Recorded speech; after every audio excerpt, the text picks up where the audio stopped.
nasungumza nao tena nawasalamia hivi.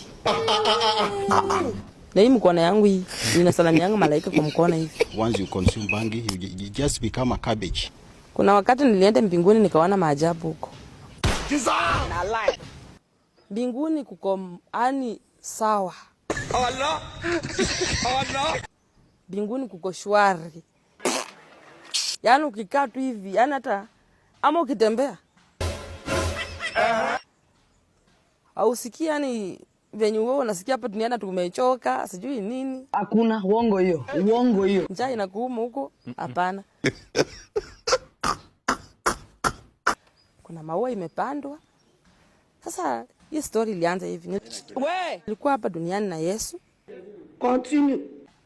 Yesu akaniambia,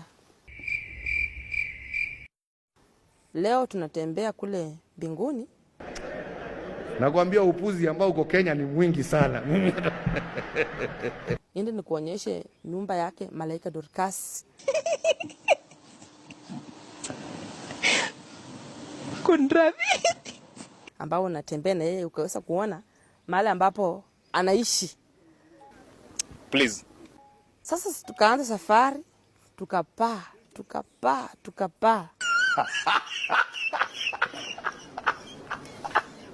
Mbingu ikafunguka, kuna keti kule.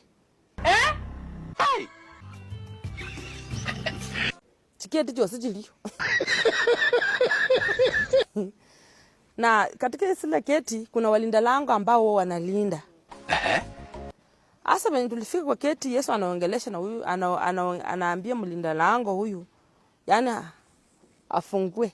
Whoever